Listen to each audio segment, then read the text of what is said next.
എല്ലാവരും ആഗ്രഹിക്കുന്നു ദൈവത്തിൽ എത്തിച്ചേരണം. ഇത് കേൾക്കുന്ന ഒരാൾ പറയാണ്, ദൈവേ ഇല്ല, എനിക്ക് ദൈവത്തിൽ വിശ്വാസമില്ല. പിന്നെ നിങ്ങൾ എന്ത് വിട്ടിട്ടാവുന്നത്? എല്ലാവരും ദൈവത്തിലെത്താൻ ആഗ്രഹിക്കുന്നു. ദൈവമില്ല, പക്ഷെ നിങ്ങൾ ദൈവമായിട്ട് ഇപ്പൊ കാണുന്ന ചിലരുണ്ട്. അത് നേടാനാണ് നിങ്ങൾ പോകുന്നത്. രണ്ടും ഒന്നാണ്. നിങ്ങളിപ്പോ രാവിലെ മുതലുണ്ടാക്കാൻ പോവാണല്ലോ, അത് നിങ്ങളെ സംബന്ധിച്ചിടത്തോളം ദൈവമാണ്. മദ്യപിക്കാൻ പോവുകയാണ്, ആ വ്യക്തിയെ സംബന്ധിച്ചിടത്തോളം പ്രധാനമാണ്. വേറൊരാളെ കൊല്ലാൻ പോവുകയാണ്, ശാന്തി കിട്ടാനാണ് കൊലപാതകം നടത്തുന്നത്. അയാളെ കൊന്നാലേക്ക് ശാന്തി കിട്ടുള്ളൂ. ഇതാണ് എല്ലാവരും ദൈവത്തെ കാണാൻ പോകുന്നത്. എല്ലാവർക്കും സന്തോഷം കിട്ടണം. സന്തോഷം കിട്ടാനാണ് ഞാൻ ഇത് പറയുന്നത്. ഇത് കേൾക്കുന്നവര് മൂഡ് ഔട്ടായിരിക്കുകയാണ്. എന്നാ പി ആർ നായന്റെ പ്രഭാഷണം കേട്ടത് അങ്ങനെ ഉണ്ടാവും. അത് സന്തോഷിപ്പിക്കുന്നു വിചാരിച്ചാണ് ചെയ്യുന്നത്. അപ്പൊ ജീവിതത്തിൽ എല്ലാവരും സന്തോഷം കിട്ടാനാണ് ഓടി നടക്കുന്നത്. ലഹരി വസ്തുക്കൾ ഉപയോഗിക്കുന്നവർ സന്തോഷം കിട്ടണം, ഉപയോഗിക്കാത്തവർ സന്തോഷത്തിന് വേണ്ടിയാണ്. പോലീസ് കേസ് നടത്തിക്കുന്നത് സന്തോഷത്തിന് വേണ്ടിയാണ്, മോഷ്ടിക്കാൻ പോണത് സന്തോഷത്തിന് വേണ്ടിയാണ്. കണ്ടമാനം ആഹാരം കഴിക്കുന്നത് സന്തോഷത്തിനാണ്. ഭയങ്കരമായിട്ട് പെൻഷൻ കിട്ടുന്ന ഒരു ഉദ്യോഗസ്ഥ ദമ്പതിമാരുണ്ട്. കഴിഞ്ഞ കൊറോണ കാലത്ത് എന്നോട് പറയാണ്, ഇവിടെ കൂലിയില്ല, പട്ടിണി. ആ കാല പണിയില്ലാത്തവർക്ക് റേഷൻ വാങ്ങാൻ കാശില്ലാതെ നടക്കുന്ന കാലം. ഞാൻ ഇപ്പൊ സ്പെഷ്യലൈസ് ചെയ്യുന്നത് വ്യത്യസ്ത വിഭവങ്ങൾ ഉണ്ടാക്കുക, ഇന്റർനെറ്റ് നോക്കിയിട്ട് പറയാം, എന്നിട്ടത് ഭക്ഷിക്കുക. എന്തൊക്കെ പുതിയ വസ്തുക്കൾ ഏതൊക്കെ ചേർത്തിട്ട്, കോഴിമുട്ടയും പശുവും പാലും തേനും, പരസ്പരം ചേരാൻ പാടില്ലാത്തതാണ് വേറെ വിഷയം. എന്നിട്ട് മക്കളായിട്ട് ആശയവിനിമയം നടത്തും, വിദേശത്തെ മക്കൾക്ക് കാണിച്ചു കൊടുക്കും. അപ്പൊ അമ്മ ഉണ്ടാക്കി അവര് സുഖത്തിനാണ് അതൊക്കെ ചെയ്യണത്. പക്ഷെ പരസ്പരം ചേരാൻ പാടില്ലാത്ത കഴിച്ച് അവര് പോണത് നരകത്തിലേക്കാണെന്നുള്ള വേറെ കാര്യം അവർക്ക് അറിയില്ല. അങ്ങനെ വരുമ്പോ സന്തോഷം കിട്ടാൻ 4 മാർഗങ്ങൾ. അതിലത്തെ ആദ്യത്തെ മാർഗമാണ് സത്സംഗം. നിങ്ങളുടെ ജീവിതത്തിൽ സത്സംഗമുണ്ടോ? ഇത് മാത്രമേ അറിയുള്ളൂ. പച്ചവെള്ളത്തിനോട് ഞാൻ ചോദിക്കുക, പച്ചവെള്ളം വന്നിട്ട് എന്നോട് സംസാരിക്കുക, ഗ്ലാസ്സിലെ വെള്ളം, എന്തൊക്കെയുണ്ട് പിയാതെ വർത്താനം.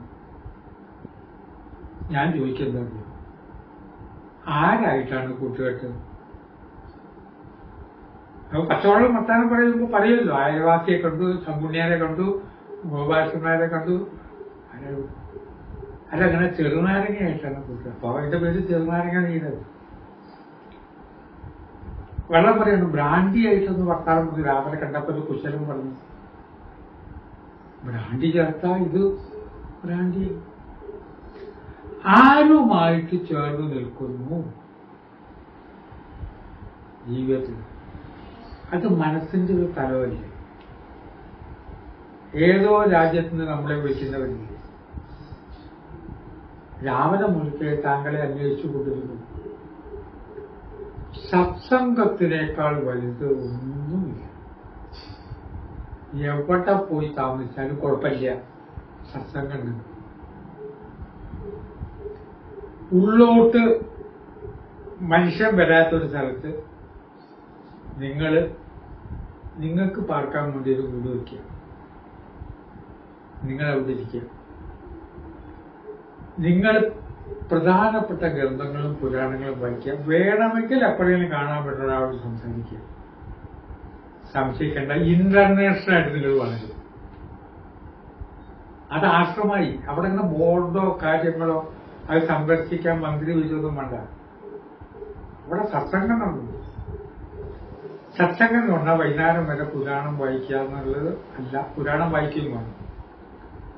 അതിന് നിത്യജീവിതമായിട്ടുള്ള ബന്ധം എന്താണ് എന്ന് ചിന്തിക്കുന്നതിന്റെ പേരാണ് സത്സംഗം. ജീവിതത്തിൽ ടി വി കണ്ടിട്ട് ആഹ്ലാദമൊന്നും വന്ന ആരെങ്കിലും പറഞ്ഞിട്ടുണ്ട്? ടി വി കണ്ട് ക്ഷീണിച്ചു. സത്സംഗം എന്ന് പറഞ്ഞാൽ ഒരു സുഖത്തിൽ നിന്ന് നമുക്ക് ദുഃഖമുണ്ടാകുന്നതിന്റെ പേര് ഇതിനെ സുഖം എന്ന് വിളിക്കുന്നത്. അതിന്റെ അനന്തരഫലം എന്താ? ദുഃഖം. ദുഃഖമില്ലാതെ ശാന്തഭാവത്തിലേക്ക് നയിക്കുന്ന ഏത് കാര്യവും സത്സംഗമാണ്. ജീവിതത്തിലൊറ്റ ചോദ്യം, നിങ്ങളുടെ കൂട്ടുകാരാരൊക്കെ? നിത്യജീവിതത്തിൽ അനവധി പേരായിട്ട് വർത്തമാനം പറയേണ്ടി വരും. അതിലൊന്നും കൂട്ടുകാരെന്ന് പറയാൻ പറ്റില്ല. നിങ്ങളുടെ മനോമണ്ഡലം എവിടെ നിൽക്കും? ഇതാണ് സന്തോഷത്തിനുള്ള ആദ്യത്തെ ഉപാധി, ഈ മനോമണ്ഡലം. രണ്ടാമത്തെ കാര്യം ധർമ്മനിഷ്ഠ എന്ന് പറഞ്ഞാൽ തെറ്റിദ്ധരിക്കേണ്ട. എല്ലാവർക്കും ഒന്നും പറ്റില്ല. നിങ്ങൾ ഈ ധർമ്മനിഷ്ഠയുടെ കാര്യമൊന്നും പറയണ്ട. ഈ പറഞ്ഞ നിങ്ങൾക്ക് ധർമ്മനിഷ്ഠയുണ്ടോ? ധർമ്മനിഷ്ഠയത്ര നിങ്ങൾക്ക് ധർമ്മം. രാവിലെ മുതൽക്ക് വൈകുന്നേരം വരെ ഞാൻ അധർമ്മമാണോ പ്രവർത്തിക്കുന്നത്? അല്ല. നിങ്ങൾ രാവിലെ മുതൽ വൈകുന്നേരം വരെ അധർമ്മ, നിങ്ങൾക്ക് ധർമ്മനിഷ്ഠയുണ്ട്. ആ ധർമ്മനിഷ്ഠ എന്ന് പറഞ്ഞാൽ മിനിമം കാര്യങ്ങളിലെ ധർമ്മം നമ്മൾ അനുഷ്ഠിക്കണം. രാത്രി ഉറക്കം വന്നു, 10:30 കടന്നു ഉറങ്ങി, രാവിലെ എണീറ്റു, നാമം ജയിച്ചു, നാമം ലഭിക്കാതിരുന്നു. കുട്ടികൾ മുതിർന്നിട്ടില്ല. വീട്ടമ്മയ്ക്ക് ഈ കുട്ടികൾ ഒരു കാര്യം നടത്തില്ല. പരിപാടിയൊക്കെ തെറ്റും.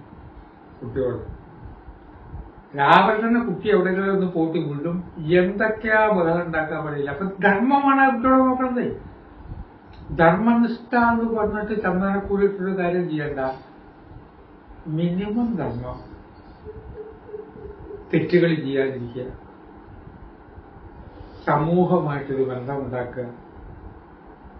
ഇതാണ് ധർമ്മനിഷ്ഠ. അതുകൊണ്ട് ധർമ്മനിഷ്ഠ എന്നുള്ള വാക്ക് കേൾക്കണ്ട. ഇവിടെ നിങ്ങൾ ധർമ്മത്തോടു കൂടിയാണ് ചെയ്യുന്നത്.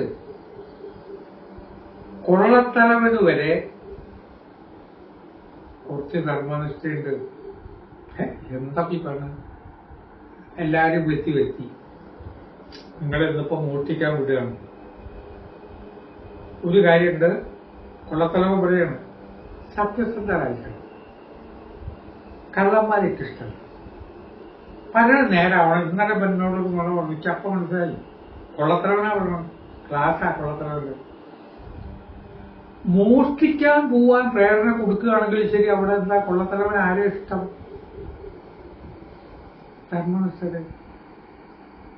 ആ മോഷ്ടിച്ച് ഓരോരുത്തരും ഇവിടെ കൃത്യമായിട്ട് കൊടുത്തു വെക്കണം. അവർക്ക് വേണ്ട എന്താ ഞാൻ കൊടുക്കാം, അതിന് പിന്നെ അവർ മാറ്റരുത്. ധർമ്മല്ലേ? ഇവര് സംഘം തലവനെ എങ്ങനെയാ കാണുന്നത്? നല്ല മനുഷ്യൻ. എന്റെ വീട്ടില് കല്യാണം ഒന്നാൾക്ക് എത്ര വേണ്ടത്? 10 ലക്ഷം രൂപ, 10 ലക്ഷം രൂപ. എല്ലാവരുടെ കാര്യം എന്താണ് ചുമക്കണം? ഈ പോയിട്ട് ഡോക്ടറെ കണ്ടിട്ട് എന്തൊക്കെ ഗുളിക കഴിക്കും. ഇന്നലെ കൊള്ളത്തലവന്. അപ്പൊ എല്ലാവർക്കും ധർമ്മനിഷ്ഠയുണ്ട്. അത് പോരാ, കുറച്ചുകൂടി ആവുമ്പോ എന്തായി? ഇതിന്റെ അർത്ഥം കൊള്ള നല്ല കാര്യമെന്നല്ല. ആ ധർമ്മനിഷ്ഠ നമുക്ക് ഉണ്ടാകണം. വീട്ടിലേക്ക് ഒരാൾ കയറി വരുമ്പോ തന്നെ വീട്, പശ്ചാത്തലം, പരിസ്ഥിതി, ഇതൊരു നിഷ്ഠവും. എന്റെ വീട്ടിൽ ഒട്ടും നിഷ്ഠയില്ലാത്തൊരു മുറിയുണ്ട്. ഞാൻ ഇരുന്ന് സംസാരിക്കുന്ന മുറി. കുറെ പുസ്തകം അവിടെ, കുറെ പുസ്തകം ഇവിടെ, കുറെ എണ്ണം മേശപ്പുറത്ത്. ചില സമയത്ത് പകുതി വായിച്ചിട്ടുള്ള ചില പുസ്തകങ്ങൾ അങ്ങനെ വെച്ചിട്ടുണ്ടാവും. ഇത് അടിച്ചു വരാൻ വരുന്നവർ പറയും ആ മുറിക്കാട് കയറാൻ നിർത്തിയില്ല. ധർമ്മത്തെ പറ്റി സംസാരിക്കുന്ന ആളാണ്. സംഭവം കഴിയും. ഇത് മുഴുവൻ ധർമ്മമാണ്, ധർമ്മത്തിനനുസരിച്ച എനിക്ക് ആ പുസ്തകം ഫുള്ള് എടുക്കുന്നതാ. അതുകൊണ്ടാണ് ആ പുസ്തകം ഇങ്ങനെ വെച്ചത്. ബാക്കി പലതും ഇപ്പോഴത്തിരിക്കുന്ന ഡയറികൾ ഓരോന്നും അവിടെ തന്നെ ഇരിക്കണേ. ടെലിഫോൺ ഡയറി കൂടെ വേണ്ടേ? ഊണ് കഴിച്ചുകൊണ്ടിരിക്കുമ്പോഴാണ് ഒരാൾ വിളിച്ചിട്ട് ആഗസ്റ്റ് 3 ഇന്ന സ്ഥലത്തേക്ക് സാറിനെ പങ്കെടുപ്പിക്കണം എന്ന് പറയുമ്പോൾ എൻഗേജ്മെന്റ് ഡയറി അവിടെ വേണ്ടേ? ഇടത്തെ കൈയോട് ചിലപ്പോൾ എഴുതേണ്ടി വരും. ഒരു പേന അവിടെ ആവശ്യം വരില്ല. പേന വെക്കുന്ന സ്ഥലം ഇവിടെയാണോ നോക്കിയിട്ട് കുട്ടികളോട് പറയുമ്പോൾ വേണം പേന നോട്ടിൽ വെക്കണൊക്കെ. അപ്പൊ ഇത് മുഴുവൻ ഓർഡറാ. വേറൊരാള് കാണുമ്പോ ഒന്നും ഓർഡറല്ല. ഈ വ്യക്തിയെ സംബന്ധിച്ചിടത്തോളം ഇത് ഓർഡറാണ്. എനിക്ക് പലപ്പോഴും തോന്നി എന്റെ പല എഴുത്തുകാരന്റെയും ചിന്തകന്മാരുടെയും മുറിയിൽ കയറി ചെല്ലുമ്പോ ഇതൊന്ന് ശരിയാക്കി വെച്ചുകൂടെ. അപ്പൊ ചില ദിവസം ഭാര്യ എന്റെ മുറിയിൽ വന്നിട്ട് ഇതങ്ങോട്ട് വേറെ രീതിയിൽ ഓർഡറാക്കി അടിച്ചോടി കഴിഞ്ഞാൽ ഞാൻ കുടുങ്ങി. കാര്യം എന്താ വെച്ചാൽ പെട്ടെന്ന് ഫോൺ നമ്പർ എടുക്കാൻ പറ്റില്ല. ഒരു പുസ്തകം ഏതൊക്കെ പുസ്തകം എവിടേക്കാ വെച്ചിരിക്കണേന്ന് അറിയില്ല. അവര് ഓർഡറാക്കുകയാണ് ചെയ്തത്. പ്രപഞ്ചം ഓർഡറാണ്. ഈ ലോകം കറക്റ്റാണ്, ഓക്കെയാണ്. ആരാ കറക്റ്റല്ല? നിങ്ങളാ കറക്റ്റല്ല. ഈ ലോകത്ത് ഇതൊക്കെ വേണം. എത്രയോ പേരുടെ ദുഃഖം, എത്രയോ പേർക്ക് സുഖമല്ലേ? എന്താ അറിയാത്തത്? നമുക്ക് സുഖം ഉണ്ടാവണമെങ്കിൽ കുറെ പേർക്ക് ദുഃഖം ഉണ്ടാവട്ടെ. ഒരു അപകടം നടക്കുമ്പോൾ എത്ര പേർക്ക് ജോലി കിട്ടി, എത്ര വാഹനത്തിൽ ഓട്ടം കിട്ടി? കറക്റ്റല്ലേ? വാഹനത്തിൽ ഓട്ടം കിട്ടി, മരുന്ന് വിൽപ്പന, എല്ലാം ഉണ്ട്. പ്രപഞ്ചത്തിൽ സുഖമേ ഉണ്ടാക്കുന്നുള്ളൂ. ചിലവരുടെ മരണം, ആ മരിച്ചതിനേഷം വിനയപൂർവ്വം പറയാണ്, വളരെ വേണ്ടപ്പെട്ടവർ മരിച്ചിട്ട് ഒരു 15 ദിവസം കഴിയുമ്പോൾ തടിച്ച് വെളുത്ത് തടിച്ച് നന്നായി കാണാറുണ്ട്. വെളുത്ത് തടിച്ച് നന്നായി കാണാറുണ്ട്. കാരണം മറ്റാൾ പോയി കിട്ടിയില്ല. ഈ ഓർഡറിലാണ് പ്രപഞ്ചം. നമ്മളെ സംബന്ധിച്ചിടത്തോളം അല്പം സ്വല്പം ബുദ്ധിമുട്ടുണ്ട്. അപ്പൊ എന്റെ മുറിയിൽ മൂന്നാമതൊരാൾ വന്നാൽ ഒന്ന് ഓർഡറാക്കി തരും. എങ്ങനെയാ? ഈ റേസൊക്കെ ഉണ്ടല്ലോ, ഇതൊക്കെ ആറ്റിക്കിട്ട് മാറ്റി അത് വേറൊരു ഗോഡൗൺ കൊണ്ടുവരും. അങ്ങനല്ലേ പറയുക? ഇവിടെ കംപ്ലീറ്റ് മാറ്റി കയറി വരണം. എങ്ങനെയാക്കണം? ഇത് മുഴുവൻ AC ആണ്. പ്രപഞ്ച സൃഷ്ടാവിനെ സംബന്ധിച്ചിടത്തോളം പ്രപഞ്ചം ഓർഡറിൽ ആണ്. ദൈവം ആരെയും കരയിപ്പിക്കുന്നില്ല, ചിരിപ്പിക്കുന്നുമില്ല. എന്ത് കണ്ടിട്ടാ ദൈവത്തെ ദൈവം ഉണ്ടെങ്കിൽ ഇങ്ങനെയൊക്കെ ദുഃഖം ഉണ്ടാക്കും. ഏത് ദുഃഖത്തിനെയും പുഞ്ചിരിയാക്കി മാറ്റുന്ന ആ ധർമ്മനിഷ്ഠയെപ്പറ്റി ഒരു ധാരണ ഉണ്ടാവും. മറ്റുള്ളവരെ വിമർശിക്കുമ്പോൾ ശ്രദ്ധിക്കണം, അവര് ഓർഡറിലാണെന്ന്. രാവിലെ മുതലേ കറങ്ങി നടക്കണോ? ഇയാൾ എന്താ ചെയ്യുക? ആ കറങ്ങി നടന്നുകൊണ്ടാണ് അവനൊരു കടലാസിൽ കുറിപ്പെടുത്തത്. ഇത് അയാൾക്ക് ആവശ്യമായിരുന്നു. ഒരു ജ്യോത്സ്യനെ കാണാൻ വേണ്ടി ഒരാൾ പോയിട്ടിനോട് എനിക്ക് മടുത്തു. ആദ്യത്തെ ആള് പോയപ്പോ എന്നെ വിളിക്കുന്ന വിചാരിച്ചു. ഞാൻ പുറത്തിരിക്കുന്നു. അയാളുണ്ടോ TV കാണുന്നു, പേരെ കുട്ടികളോട് കളിക്കുന്നു. എന്നെ ഇങ്ങോട്ട് വിട്ടാൽ എനിക്ക് പെട്ടെന്ന് ഇങ്ങോട്ട് പോരായിരുന്നു. വീട്ടിലേക്ക് ഞാൻ പറഞ്ഞു, ഞാൻ ആ ജ്യോത്സ്യന്റെ ഭാഗത്താ. ജ്യോതിഷം ശരിയാണെന്നോ ജ്യോതിഷം ശരിയാണെന്നോ ഞാൻ പറയുന്നില്ല. ഒരു കാര്യം മനസ്സിലാക്കണം, നിങ്ങൾക്ക് ഡിസോർഡർ എന്ന് തോന്നിയ ആ കാര്യം ആവശ്യമാണ്. ഒരു തീരുമാനം എടുക്കാൻ ആൾക്കാർ വേണം.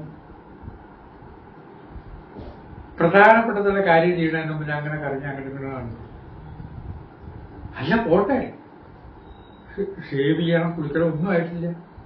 ആ ഡിസോർഡർ എന്ന് പറയുന്നത് ഈ വ്യക്തിക്ക് ഓർഡറാണ്.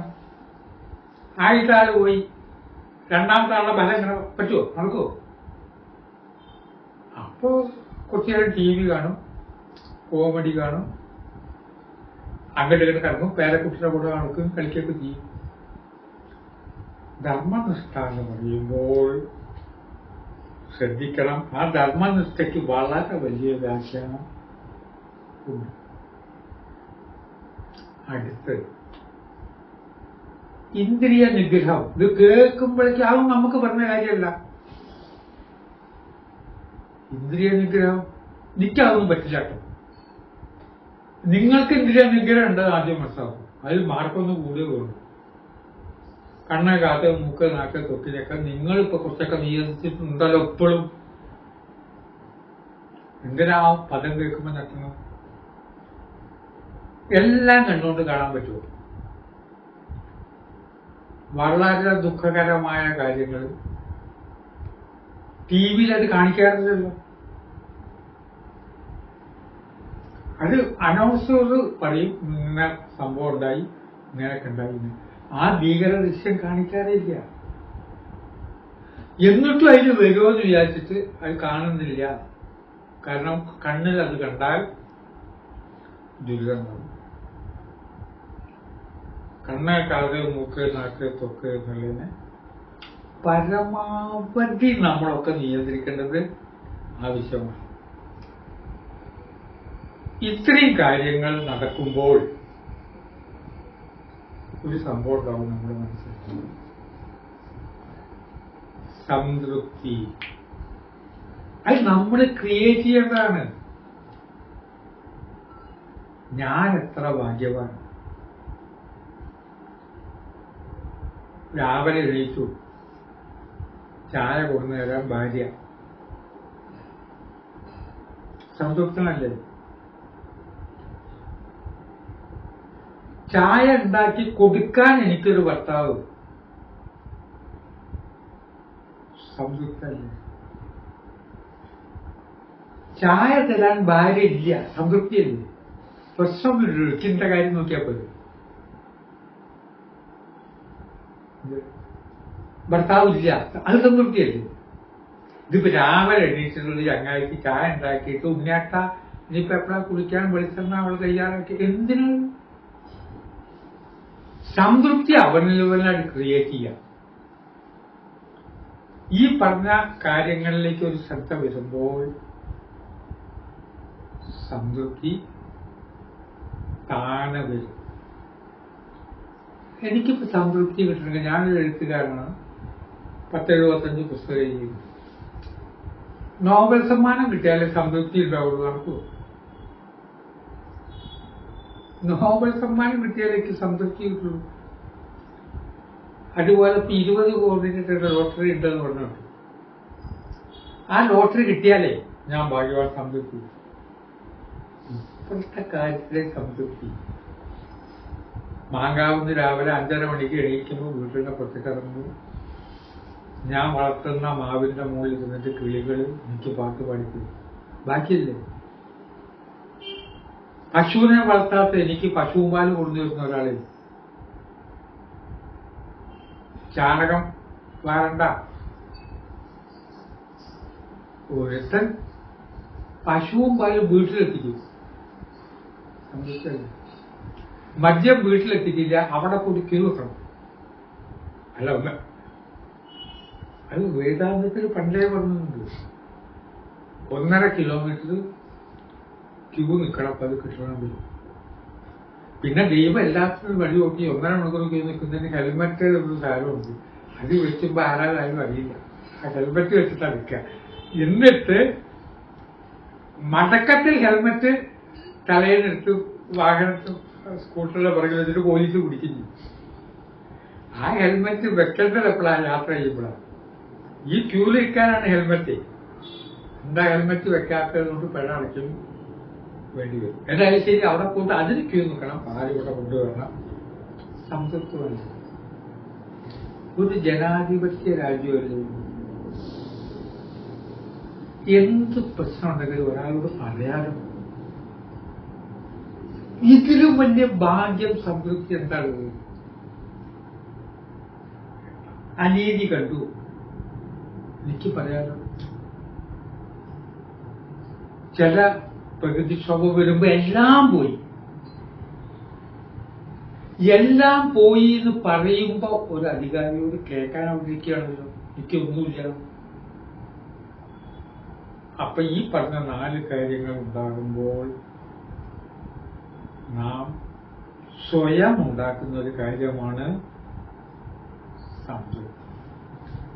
ഇന്ന് നമുക്ക് സംതൃപ്തിയെ കുറിച്ചൊന്ന്, ഞാൻ പറഞ്ഞത് ശരിയല്ലേ എന്ന് ആരാധകരായ പ്രേക്ഷകർ ചിന്തിക്കുക എന്ന് പറഞ്ഞ് വാക്കുകൾ സംഭവിക്കുന്നു. നമസ്കാരം.